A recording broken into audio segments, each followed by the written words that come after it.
Master minds commerce చదవాలనుకునే 10th inter విద్యార్థుల తొలి ఎంపిక.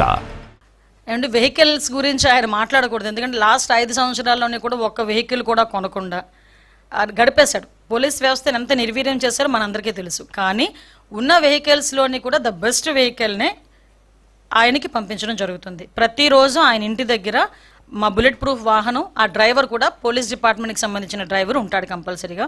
జెడ్+ సెక్యూరిటీకి సంబంధించి ఏదైతే మేము చేయాలో అన్నీ కూడా మేము చేస్తాం.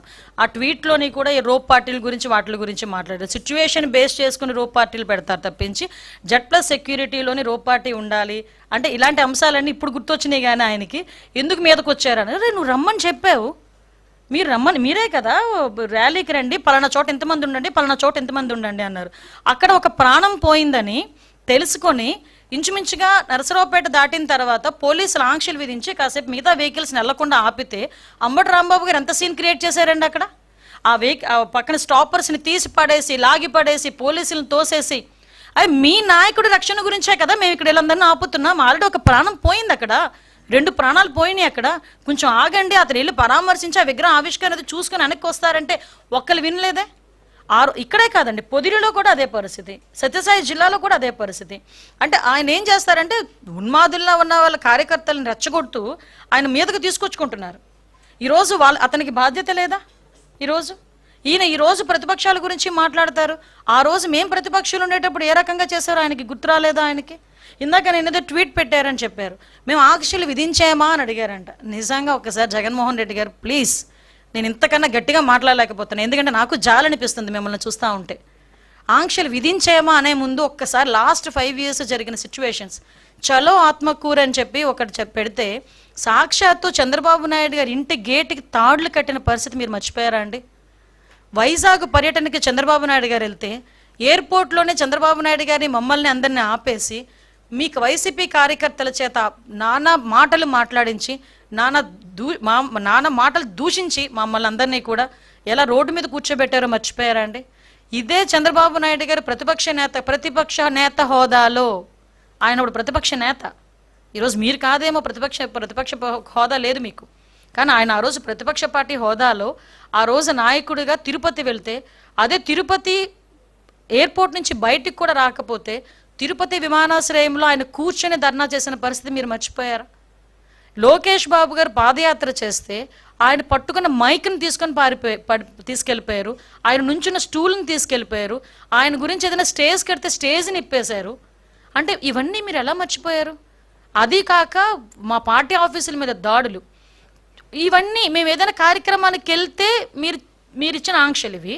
ఒకవేళ కార్యక్రమం లేకుండా జగన్మోహన్ రెడ్డి గారు కనుక ఊర్లోకి వస్తున్నారు అనుకోండి, ఆటోమేటిక్గా మా ఇళ్ళ దగ్గరికి పోలీసులు వస్తారు. నేను చాలా సందర్భాల్లో ఆ రోజు అయ్యన్న పాత్ర గారిని అరెస్ట్ చేసినప్పుడు నేను ఆ ఇంటికి వెళ్తా ఉంటే దారిలో నన్ను ఆపాలని ఎంత ప్రయత్నం చేస్తే ఆఖరికి 2 వీలర్ మీద కూడా నేను వెళ్ళిన పరిస్థితి. అదేవిధంగా ఈ మైన్స్కి సంబంధించిన వాటి మీద మేము ధర్నా పెడితే ముందే హౌస్ అరెస్టులు చేసిన పరిస్థితి. 5 సంవత్సరాలు ప్రతిపక్షంలో ఉన్న ఏ నాయకుడు నేను రోడ్డు మీదకి రానిచ్చారా? రోడ్డు మీదకి రాకుండా ఉంటేనే 41A నోటీసులు మా అందరికీ కూడా. ఇప్పుడు నా మీద 23 కేసులు ఉన్నాయి.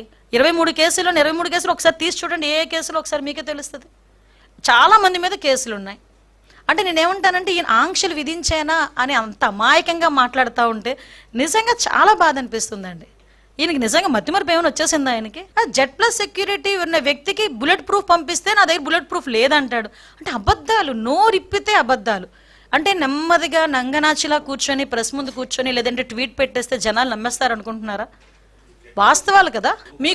మీకు వీడియో పెడతానండి. ఆయన బయటికి వెళ్ళేటప్పుడు, ఆయన ఇంటి నుంచి బయటకు వచ్చేటప్పుడు, ట్వీట్లో అన్నారు, నేను అదే చెప్తున్నా, ఆయన ట్వీట్ పెట్టేటప్పుడు ట్వీట్లో అబద్ధాలు ఉంటాయి, ఆయన ప్రెస్ మీట్ కూర్చొని మాట్లాడేటప్పుడు అందులో అబద్ధాలు ఉంటాయి. అవి వాస్తవాలు మేము చెప్పాలి కాబట్టి మీకు చాలా క్లియర్గా చెప్తున్నా. జగన్మోహన్ రెడ్డి ఇంటి నుంచి బయటకు వచ్చిన తర్వాత ఆయన మళ్ళీ ఏదైనా ప్రాబ్లం ఫేస్ అవుతుందేమోనని, జనాలు ఎక్కువ మంది వస్తారు కదా అని ఆయన జెడ్+ సెక్యూరిటీ అనే వ్యక్తిని 3 వెహికల్స్ ముందు పైలట్ వెళ్ళినాయి, అందులో ఒక DSP కూడా ఉన్నాడు. 3 వెహికల్స్ వెళ్ళినాయని పైలట్. ఎందుకు నేను ఇంత మాట్లాడితే, ఫస్ట్ నేను వీడియో చూశాను, 3 వెహికల్స్ నేను చూసుకున్నా ఎన్ని వెహికల్స్ వెళ్తున్నాయి ముందు. నేను పైలట్, ఎస్కార్ట్ కాక ఇంకో 2-3 వెహికల్స్ ఎక్స్ట్రాగా మేము పంపించుకున్నాం. అరే మీరు కంట్రోల్ చేయాల్సిన మీ కార్యకర్తలు మీరు కంట్రోల్ చేయకుండా ఒకటేనండి నేను చెప్తున్నాను, మాట్లాడితే మా భద్రత గురించి మాట్లాడుతున్నారు. అరే నీ వెనకాతల నుంచి అన్ని ఒకడు రప్పా మనం కోస్తానంటే నువ్వెందుకు మాట్లాడలేకపోయావు ఆ రోజు? అదెందుకు ఆలోచన చేయట్లే? అది సొసైటీ ఇప్పుడు నీ భద్రత గురించి ఆలోచిస్తున్నావు. నీ కార్యకర్త వల్ల సమాజానికి థ్రెట్ ఉంది ఈరోజు. ఆ సొసైటీ భద్రతని ఎవరు కాపాడతాడు? నీ కార్యకర్త నీ ర్యాలీలో నుంచొని రప్పా నరుకుతానని ఒకడంటాడు, కోసేస్తాను ఒకడంటాడు, రాజారెడ్డి రాజ్యాంగం మళ్ళీ తిరిగి రాస్తామని ఒకడంటాడు, ట్వీట్లు ఫేస్బుక్లో నోటుకొచ్చినట్టు పెడతాడు, ఒకడు గొడ్డలు పట్టుకుంటాడు, ఒకటి వేట కొడవలు పట్టుకుంటాడు. సుమన్ టీవీలో మీ పర్సనల్ అండ్ బిజినెస్ ప్రమోషన్స్ కోసం కింది నెంబర్కి కాంటాక్ట్ చేయండి.